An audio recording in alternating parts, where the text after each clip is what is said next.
रत्नकरण श्रावकाचार्य के मंगलाचरण में आचार्य श्री समंतभद्र स्वामी ने उन वर्धमान भगवान को नमन किया जो हमारे शासन नायक हैं और जिनके केवल ज्ञान रूपी दर्पण के अंदर तीनों लोक और अलोक की समस्त त्रैकालिक पर्यायें झलकती हैं। ऐसे भगवान को नमन करके और जो उन्होंने सदगृहस्थ के लिए श्रावकाचार दिया है रत्नकरण श्रावकाचार के नाम से, उसका आप सबने अध्ययन किया है, स्वाध्याय किया है। बहुत ही सुंदर ग्रंथ है। 2 बार आपने परीक्षाएं भी दी हैं। अब 7 अध्यायों में निबद्ध इस रत्नकरण श्रावकाचार की आज 6ठी अध्याय प्रारंभ होती है। 4 अध्याय तक आपने परीक्षा दे ली है। 5वीं अध्याय शिक्षा व्रतों से संबंधित रही है और अब 5 अणुव्रत, 3 गुणव्रत, 4 शिक्षा व्रतों की पूर्णता हुई है। कल 121 नंबर के श्लोक के माध्यम से 5म अध्याय को पूर्ण किया कि वैयावृत्ति नाम का जो चतुर्थ शिक्षा व्रत है, उस शिक्षा व्रत की 5 अतिचार होते हैं, यानी 5 प्रकार के दोष इसमें लगने की संभावना रहती है। उन दोषों को टालकर निरतिचार वैयावृत्य शिक्षा व्रत का पालन करना एवं व्रती बन करके अपने जीवन का कल्याण करना, यही उद्देश्य रहा है। अब है सल्लेखना नाम का जो अधिकार, 6ठा अधिकार। सल्लेखना क्या है? सल्लेखना कब ली जाती है? सल्लेखना क्यों ली जाती है? सल्लेखना किसके द्वारा ली जाती है? इन सब बातों को आप इस 6ठे अध्याय के माध्यम से जानिएगा। और ये भी जान लेना है कि 31 मई को आपकी 5वीं, 6ठी, 7वीं अध्याय की परीक्षा ली जाएगी इसी समय भगवान ऋषभदेव जूम चैनल पर। इसलिए जूम चैनल के सभी दर्शकों को पूरे उपयोग के साथ पढ़ाई करना है। अभी हमारे लगभग 29 श्लोक और बाकी बचे हैं। इनको पढ़ करके और यदि समय रहेगा तो हम आपको रिवीजन भी कराएंगे, वरना आप 5वीं, 6ठी, 7वीं अध्याय को अच्छे से पढ़ करके और परीक्षा में भाग लेकर उत्तीर्णता प्राप्त करें और ज्ञान की प्राप्ति करें। तो प्रारंभ करते हैं 6ठी अध्याय। उपसर्गे दुर्भिक्षे, उपसर्गे दुर्भिक्षे, जरसिरुजायां च निप्रतीकारे, जरसिरुजायां च निप्रतीकारे, धर्माय तनुविमोचन, धर्माय तनुविमोचन, माहुः सल्लेखनामार्याः, माहुः सल्लेखनामार्याः, जिसका प्रतिकार न हो सकता ऐसा उपसर्ग यदि आवे, ऐसा अकाल पड़ जावे या जर्जरित बुढ़ापा आ जावे, अथवा हो रोग असाध्य कठिन जिससे नहीं धर्म की रक्षा है, तब करिए सल्लेखना ग्रहण, जो धर्म हेतु तनु त्यजना है। तो सल्लेखना का मतलब धर्माय तनु विमोचन, धर्म के लिए तनु विमोचन माने शरीर का छोड़ना। तो धर्म के लिए धर्मायतन मतलब आत्मधर्म के लिए भी और जिन धर्म की प्रभावना के लिए भी अगर कोई समय आता है तो सल्लेखना, समाधि मरण लेकर शरीर को छोड़ना, ये कहलाता सल्लेखना। तो उसके लिए विशेषण दिए हैं उपसर्गे। कोई उपसर्ग आ जाए जिससे निपटना कठिन है तो उस समय नियम सल्लेखना धारण कर ली जाती है कि यदि उपसर्ग समाप्त हुआ और मेरी जान बच गई तब तो आहार ग्रहण करेंगे, वरना नहीं ग्रहण करना। तो नियम सल्लेखना, जैसे 700 मुनियों पर उपसर्ग हुआ हस्तिनापुर में और उन्होंने नियम सल्लेखना सब ने ले ली। पुनः जब विष्णु कुमार मुनिराज ने उनका उपसर्ग निवारण किया तो उन लोगों ने खीर का आहार लिया। आज उसी के कारण रक्षाबंधन का पर्व चल गया तो ये कहलाता है उपसर्ग। कोई उपसर्ग आ गया तो उस समय शरीर को भी छोड़ने की हिम्मत रखना, रोते हुए बिलखते हुए नहीं छोड़ना। कोई एक्सीडेंट हो जाता है, बचने की उम्मीद नहीं है, ऐसे में नमोकार मंत्र पढ़ते हुए शांत भाव से यदि जान बची तो फिर कुछ आहार जल ग्रहण करेंगे, वरना चतुर आहार का त्याग कर दिया जाता है। तो वह संलेखना यम और नियम के भेद से दो प्रकार की होती है। तो जो भी है, सर्वप्रथम संलेखना का वर्णन करते हुए उसका लक्षण करते हुए कहा, उपसर्ग आने पर तनु विमोचन, शरीर को छोड़ना, या दुर्भिक्षे माने कोई दुर्भिक्ष आ गया, जब अन्न मिलना कठिन हो गया, अकाल पड़ गया, तो शरीर को सदोष अवस्था में छोड़ने की अपेक्षा निर्दोषता रख करके और तनु विमोचन माने छोड़ना शरीर का, ये भी संलेखना ग्रहण है। जरसी माने बुढ़ापा, बहुत अत्यंत जर्जर बुढ़ापा है जिससे अपना संयम पल नहीं रहा, तो ऐसे समय में भी संलेखना धारण की जाती है। रुजायाम, कोई रोग ऐसा असाध्य रोग हो गया, बचने की भी संभावना नहीं है, बहुत कष्टकारी समय है, संलेखना ग्रहण करें। नि प्रतिकारे, कोई रोग ऐसा आया जिसका प्रतिकार संभव ही नहीं है। आज बड़े बड़े रोग आ जाते हैं, लेकिन लोग वेंटिलेटर पर आ जाते हैं, पर संलेखना ग्रहण करने की भावना नहीं होती।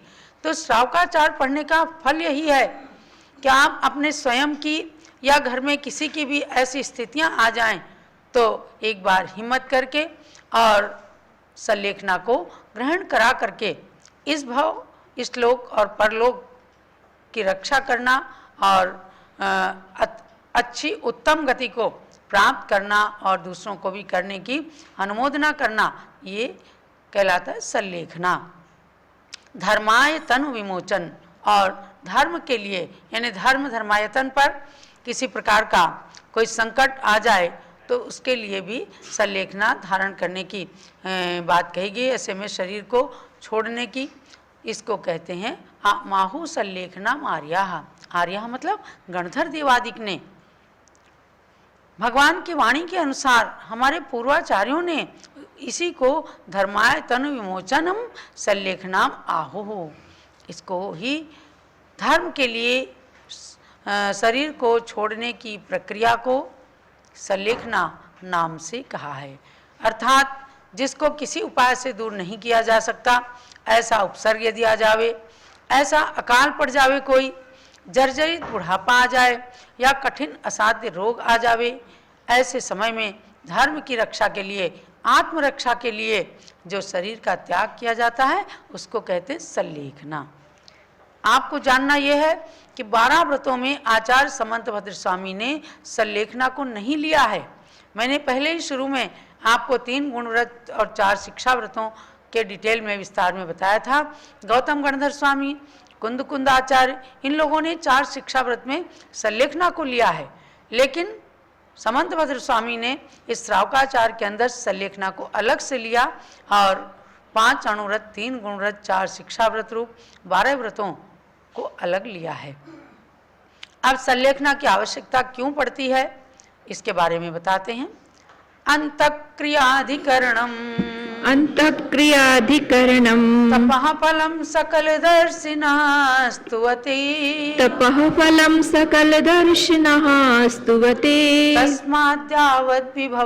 तस्माद्यावद्विभवम् समाधिमरणे प्रयतितव्यम् तप का फल यही है समझो, जब अंत समाधि मरण मिले, ऐसा कहते सर्वज्ञ देव, इससे सब धार्मिक कार्य फले। इसलिए सर्वशक्ति पूर्वक भविजन समाधि के लिए सदा अतिशय प्रयत्न करते रहिए, नहीं किंचित करो प्रमाद कदा। अंतःक्रियाधिकरणम, आचार्य देव कहते हैं कि यस्मात् सकल दर्शिना अंतःक्रियाधिकरणम, तपः फलम स्तुवते तस्मात् यावत् विभवम समाधि मरणे प्रियति तभ्यम। यानी श्रावक भी गृहस्थ में रह करके संलेखना पूर्वक मरण कर सकते हैं। ये बहुत बड़ी बात आपके लिए आचार्य देव बताते हैं, क्योंकि सकलदर्शिनः माने सर्वज्ञ भगवान जो संपूर्ण तत्व और पदार्थों के ज्ञाता दृष्टा हैं, ऐसे सकलदर्शी सर्वज्ञ भगवान कहते हैं अंतःक्रियाधिकरणम मतलब अंत की क्रिया। अंत की क्रिया मतलब संन्यास धारण करने की विधि। जो संसार में आया है उसे तो जाना ही है, लेकिन जाने के वक्त यदि पूर्ण सावधानी है, सजगता है और मन के अंदर सबसे मोह छोड़ करके और शरीर को भी छोड़ने की इच्छा है, तो उसको कहते हैं अंत क्रियाधिकरण। संन्यास धारण करने की जो विधि है उसको कहा तपः फलम। सारे जीवन की तपस्या का फल कहा है स्तुवते, माने उसको स्तुति रूप में, उसको बड़ी प्रशंसात्मक रूप में अंत की क्रिया को सुधारने को तप का फल बताया। सारे जीवन की तपस्या का फल क्या है? अंत में समाधि मरण का प्राप्त होना। इसी को कहते हैं संलेखना। तो तस्मात् इसलिए यावत विभवम जितना बन सके, जितनी शक्ति हो, जितना आपके अंदर प्रयत्न बन सके, समाधि मरणम प्रयति तव्यम। हे भव्यात्मन, समाधि मरण के लिए प्रयत्न करना चाहिए। यानी अपने आप को हमेशा प्रिपेयर रखना चाहिए, तैयार रखना चाहिए कि कभी कोई भी कारण आएगा तो हम एकदम तैयार हैं, कमर कस के तैयार हैं। जिस दिन से कोई गृहस्थ साधु बनता है, चाहे वो क्षुल्लक क्षुल्लिका बने, चाहे मुनि आरिका बने, उस दिन से उनको 28 मूल गुणों का जो नियम दिलाया जाता है उसमें उनको यही वीरता, यही बहादुरी सिखाई जाती है, यही पुरुषार्थ प्रदान किया जाता है कि आपको कोई भी ऐसा क्षण आए जब शरीर से रत्नत्रय की साधना नहीं बन रही है तो समाधि मरण करने के लिए तैयार रहना। तो उसी के लिए आचार्य देव ने कहा इसको साधारण मत समझो, पूरे जन्म जन्म की तपस्या का फल होता है। यदि एक बार समाधि मरण मिल जाए, समझो न जाने कितने जन्मों की तपस्या का फल हमें प्राप्त हो गया। इसलिए कि आगे आने वाले समय में ज़्यादा भाव लेने नहीं पड़ेंगे। एक बार समाधि मरण करने वाले के लिए कहा उक्कस्यण 2 तीर्ण भव गहनानी और जहन्नेण 67 भव गहनानी। उत्कृष्ट से केवल 2 और 3 भव को लेकर मोक्ष चले जाएंगे अगर समाधि मरण किया है, या फिर जघन्य से 7-8 भवों को ग्रहण करके निश्चित रूप से मोक्ष की प्राप्ति होना है। इसीलिए समाधि मरण को बार बार करने के लिए प्रेरणा प्रदान की जाती है। आगे कहा गया कि तत्र यत्नम कुर्वाणा एवं कृत्वा इदं कुर्यात्। ये कह रहे हैं कि संलेखना की विधि किस प्रकार से फिर करें, यत्न कैसा करें। स्नेहम वैरम संगम, स्नेहं वैरं संगम, परिग्रहं चापहाय शुद्ध मनाः, परिग्रहं चापहाय शुद्ध मनः, स्वजनं परिजनमपि च, स्वजनं परिजनमपि च, क्षान्त्वा क्षमयेत् प्रियैर्वचनैः, क्षान्त्वा क्षमेत प्रियैर्वचनैः, स्नेह वैर्यो राग मोह परिग्रह संपूर्ण छोड़ करके हो शुद्ध चित विधिवत समाधि से मरने की वांछा करके प्रिय वचनों से तुम क्षमा करो स्वजनों को और परिजन को भी सबसे भी क्षमा करा ले हो जो कुछ अपराध हुए हो भी। तो ऐसी स्थिति लोग जो है अंत में मोह बढ़ जाता है। मोह कैसे कम हो इसके लिए प्रयत्न बताया। स्नेहम वैरम संगम, स्नेह को छोड़ो, वैर को छोड़ो। किसने मेरे साथ क्या बुरा किया, इस बैर भाव को छोड़ो। किसके साथ मेरा इतना प्रेम भाव रहा है उसको भी छोड़ो, उसको मत याद करो। मोह को छोड़ो, परिग्रह को छोड़ो और उसको छोड़ करके शुद्ध चित्त हो करके परिग्रहम चापहाय अपहाय उनको छोड़ करके मन को एकदम शुद्ध कर लो। साधारण चीज नहीं है, कहना सरल है, पढ़ना सरल है, उपदेश देना सरल है, लेकिन इसको जीवन के अंदर उतारना कठिन है। और उस कठिन कार्य को ही कर लिया तो समझो सारा कुछ जीवन की संपत्ति को प्राप्त कर लिया। स्वजनम परिजनम अपिचा, और स्वजन को, अपनी परिवार को और परजन को भी, जिनसे मित्रता आदि है, जो अपने से पर भी हैं लेकिन उनसे भी संबंध रहते हैं। संसार के जो जीवन में जिया जाता है तो अपनों से भी मोह होता है और कितने पर लोगों से भी, परजनों से भी मोह हो जाता है, संबंधी बन जाते हैं। इन सब को छोड़ करके शुद्ध चित्त हो करके समाधि मरण की इच्छा से और स्वयं अपने को भी क्षमा करो और दूसरों को भी, दूसरों से भी क्षमा याचना करना चाहिए। क्षांत्वा क्षमयेत प्रियैर्वचन, नहीं कैसे, प्रिय वचनों से, लठमार नहीं कि भैया मेरे से हो गया चलो क्षमा कर देना, नहीं। क्षमा मतलब अंदर से प्राणी मात्र के प्रति क्षमा भाव धारण करना, किसी से बैर लेके कभी नहीं जाना। यदि सम्यक दृष्टि है आप तो 6 महीने से ऊपर बैर किसी से रखना नहीं, और सबसे क्षमा याचना करके, यानी कई बार आपने देखा होगा गृहस्थ लोग भी जब अंत समय होता है तमाम लोगों से हाथ जोड़ करके क्षमा याचना करते हैं कि मेरे साथ कोई दुश्मनी का भाव, बैर का भाव साथ में ना जाने पाए। मन को एकदम शुद्ध बना लिया जाता है, एकदम सोने जैसा शुद्ध बना करके, तपा करके, और उस मन से अन्य लोगों से, अपने लोगों से भी क्षमा याचना करके और स्वयं भी सबके अपराधों को क्षमा करके बिल्कुल समता की मूर्ति बन जाना है। ये क्यों बताते हैं?